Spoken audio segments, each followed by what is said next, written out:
Hey everyone, welcome to our deep dive into how to become a people magnet.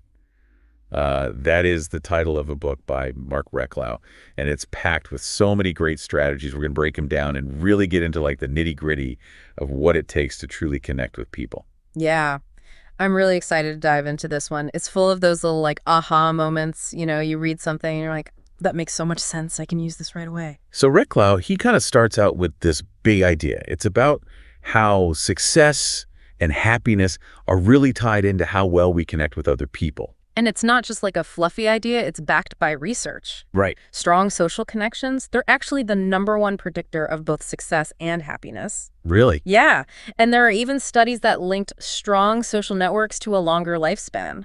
That's incredible. I never knew that. It's pretty wild. So then Reklau, he gets really honest. He says that people are mainly interested in themselves. That's true. It might sound a little cynical at first, Yeah. but when you think about it, It's true, though. I mean, we all have that tendency to focus on our own needs and wants. It's just human nature. so how do we use that knowledge then? Well, that's where it gets interesting. Instead of constantly talking about ourselves, we can learn to engage with people in a way that really resonates with them. So how do we do that? Reklau's advice is to focus on the other person, make them the most important subject in any conversation. I like that. It's about shifting from I, my, and mine to you and your. Oh, that's really good advice. I like that a lot. It's a subtle shift, but it can make a world of difference. Think about the people you really enjoy talking to, the ones who make you feel heard and understood. Right. They probably do this naturally without even realizing it. They're so focused on you that you walk away feeling fantastic. Exactly. And that's the kind of impact we can have when we master this approach. Reklau doesn't just stop there. He goes on to give us 62 strategies to become a people magnet. We're not going to be able to cover all of them in this deep dive. But we're going to hit the most impactful ones. Absolutely. The ones that you can start using today to make a real difference in your relationships.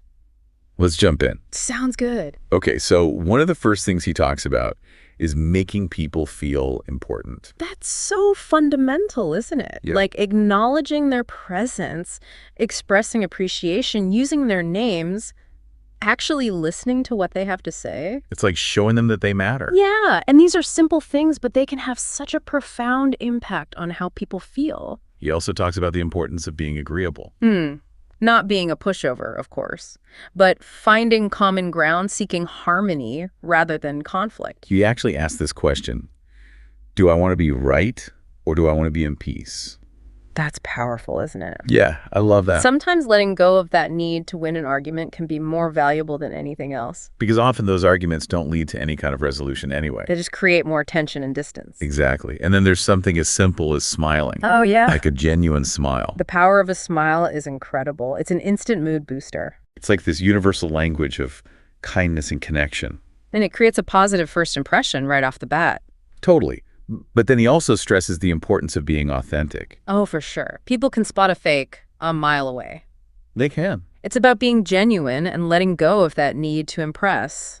Being comfortable in your own skin, people are drawn to that. Absolutely. Vulnerability is magnetic. Now, active listening, that's another big one. Ooh, yeah, that's huge. It's not just hearing the words, but actually engaging with the speaker. Right. Asking clarifying questions, resisting that urge to interrupt. Because sometimes you just want to jump in with your own story. No, I do it all the time. It's a bad habit. I think we all do. But when you really listen to someone, it makes them feel truly heard and understood. And isn't that what we all crave? Absolutely. And of course, expressing gratitude is so important. Gratitude is a superpower. It can transform relationships. That simple thank you can strengthen bonds like nothing else. It's about acknowledging the good in our lives and the people who contribute to it. Now, this one might be a little harder for some people, admitting our mistakes. It can be tough, but it's essential for building trust and showing humility. It's about owning up to our shortcomings and being willing to learn from them.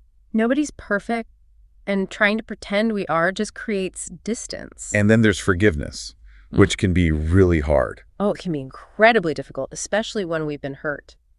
But holding on to grudges just poisons us from the inside out. Reklau emphasizes letting go for our own sake as much as for the sake of the relationship.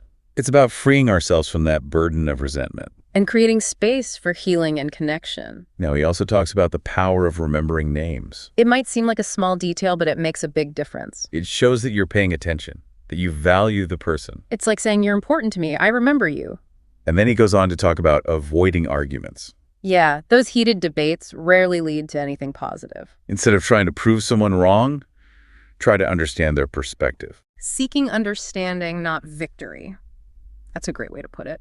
Because trying to change someone's mind often backfires. It just creates more resistance and defensiveness.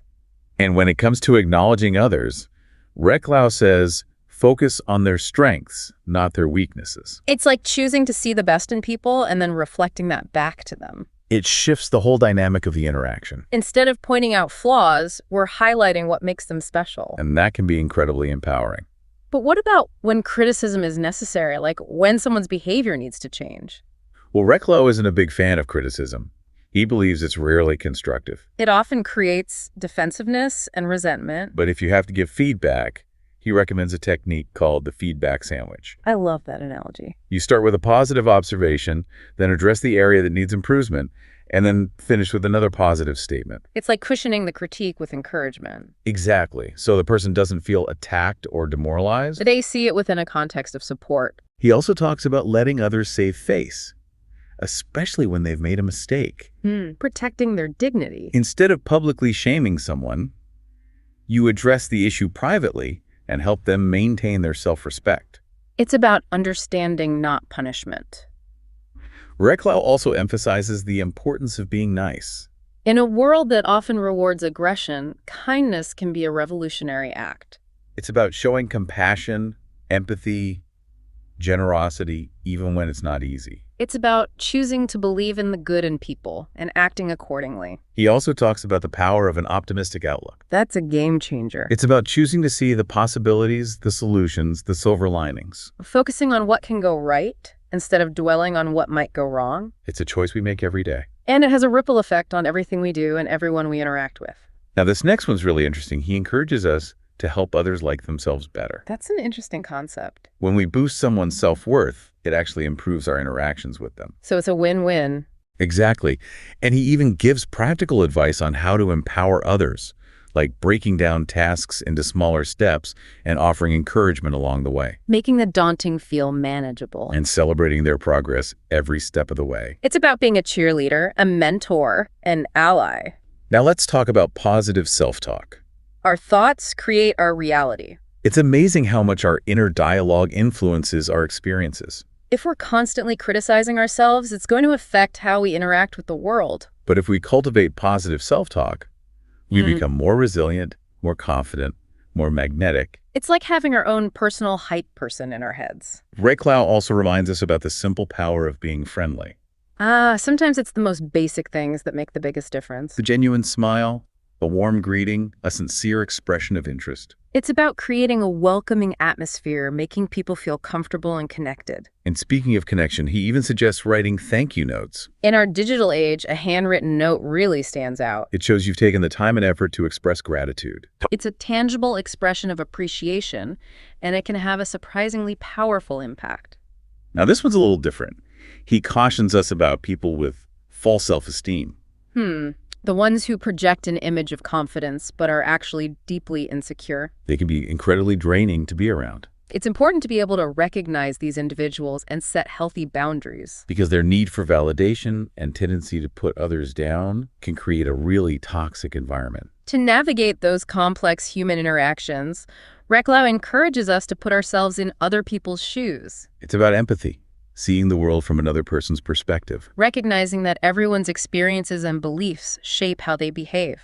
And that those behaviors aren't always a reflection of us. He also cautions us against making assumptions. We often think we know what others are thinking or feeling, but those interpretations aren't always accurate. It's crucial to seek clarification instead of jumping to conclusions. Because assumptions can lead to misunderstandings and unnecessary conflict. Now, this is a powerful piece of advice for dealing with challenging interactions. Don't take anything personally. That can be really hard. It does take practice, but it's so liberating when you master it. Reklau reminds us that other people's behavior is often a reflection of their own internal struggles, not a judgment on us.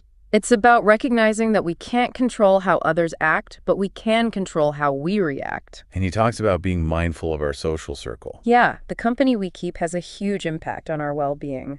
He advises us to stop spending time with the wrong people and instead surround ourselves with supportive, positive individuals. People who inspire us, uplift us, and challenge us to grow. It's about recognizing that our relationships have a profound impact on our lives. And choosing to invest in those that nurture our growth and happiness. Reklau also suggests letting go of perfectionism. Ooh, that's a tough one. It is, because we often strive for perfection in ourselves and in others. But perfection is an illusion. And it sets us up for disappointment. Embracing our imperfections and allowing others to do the same creates a more compassionate and accepting environment. And lastly, Reklau advises us to solve problems right away. Don't avoid those difficult conversations or let issues fester. Address them head-on with open and honest communication. And focus on finding solutions that benefit everyone involved. So we've covered a lot of ground here. We have. I think it's time to move on to some of Reklau's other strategies. I agree. There's a lot more to explore in this journey of becoming a true people magnet. Uh-huh. All right, let's dive into some more of these strategies from Reklau. What else does he have for us? Well, this one I think is super practical. It's called Make It Look Easy. The idea is to break tasks down. You know, those daunting tasks. Oh, yeah. Make them into smaller bite-sized pieces so they don't seem so overwhelming. Right. It's all about making it feel manageable. Exactly. And the other part of it is to offer encouragement all along the way. Okay, so like a combination of breaking it down and being a cheerleader. Yeah, that's a great way to put it, because when we feel supported and encouraged, we're more likely to succeed. And that success builds confidence. And momentum, it creates a positive cycle. So not only are we helping others achieve their goals, but we're also strengthening the connection. Because they see us as someone who believes in them, who's in their corner. An ally. Exactly. And that builds trust and rapport. Okay, now this next one is all about mindset. Positive self-talk. Oh, this is so crucial. The way we talk to ourselves has a huge impact on our experiences. It's like our inner dialogue is constantly shaping our reality. If we're always putting ourselves down or focusing on the negative, that's what we're going to attract. Right. It becomes a self-fulfilling prophecy. But if we make a conscious effort to cultivate positive self-talk, we start to see things differently. They become more resilient, more optimistic, more confident. And that confidence radiates outward. It affects how we interact with others. So it's not just about feeling good, it's about showing up differently. Exactly. And it all starts with that inner dialogue. Okay, so how do we actually shift from negative self-talk to positive self-talk? Well, the first step is awareness, just noticing those negative thoughts when they pop up. So like catching ourselves in the act. Right. And then instead of letting them spiral out of control, we can gently challenge them. So like questioning those negative beliefs. Exactly. Are they really true? Are they serving me? Are there other ways to look at this situation? So basically reframing those negative thoughts into something more positive and empowering. And over time, it becomes a habit. You start to automatically focus on the good and the possible. Okay, now this next one might seem super obvious, but Reklau reminds us about the importance of being friendly. You'd be surprised how often we forget about this. Right, it's like we get so caught up in our own world that we forget to simply be nice to people. A friendly smile, a warm greeting, a genuine expression of interest, these things go a long way. It's about making people feel welcome and comfortable. Creating that sense of connection. And speaking of connection, what about writing thank you notes? I love this one. It's so old-fashioned, but so powerful. In a world of emails and texts, a handwritten note really stands out. It shows that you've taken the time and effort to express gratitude. And it creates a lasting impression. Reklau recommends writing them for all sorts of occasions, acknowledging someone's help, thanking them for a gift, or just letting them know you're thinking of them. It's about taking a moment to appreciate the good in our lives and the people who contribute to it. And here's a bonus. Writing thank you notes has been shown to boost our own happiness and reduce stress. So it's a win-win. Absolutely. Now, let's talk about a different kind of people, those with false self-esteem. These are the ones who project an image of confidence, but underneath, they're deeply insecure. They can be really charming and charismatic at first. But over time, their need for validation and their tendency to put others down can be really draining. It's important to be able to recognize these individuals and set healthy boundaries. Because their insecurity can be contagious, it can drag you down. Reklau suggests looking for red flags like arrogance, a constant need to be the center of attention, and a lack of empathy. So to navigate those complex human interactions, Reklau encourages us to put ourselves in other people's shoes.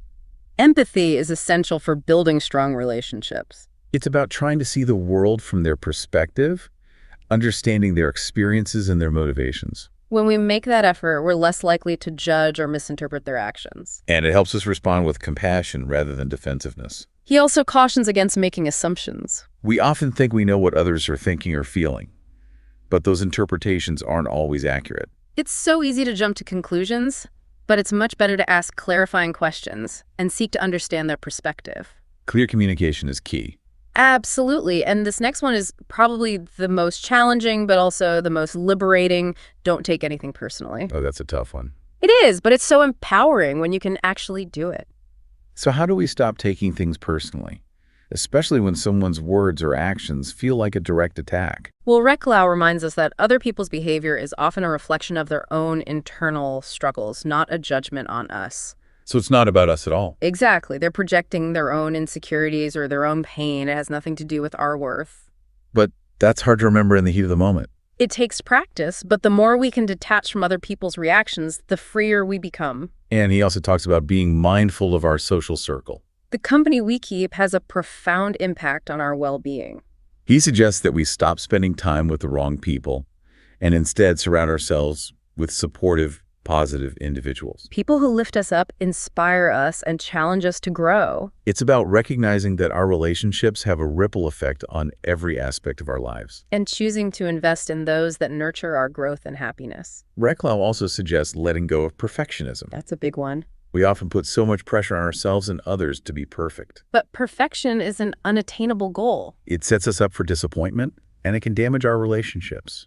Embracing our imperfections and allowing others to do the same creates a more compassionate and accepting environment. And lastly, Reklau advises us to solve problems right away. Don't avoid those difficult conversations or let issues fester. Address them head-on with open and honest communication. And work together to find solutions that benefit everyone involved.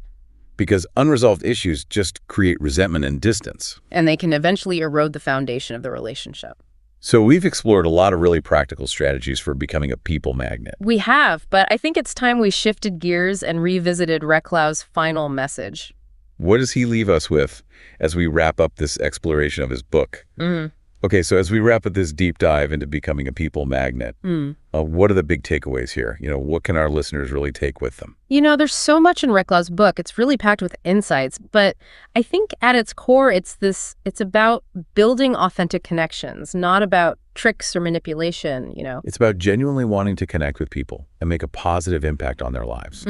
Right. And understanding that our relationships are really the foundation for everything, for happiness, for success, for fulfillment. He also stresses that this is a journey, not a destination. It's about constantly learning, growing, evolving. And he says even those little tiny changes, when you apply them consistently, they can lead to massive improvements. It's about picking a few strategies that really resonate with you and making them a part of your daily life. He also says it's not about trying to be perfect. Right. Nobody's perfect, and we don't have to pretend to be. It's about being authentic, being ourselves, and attracting people who appreciate us for who we are.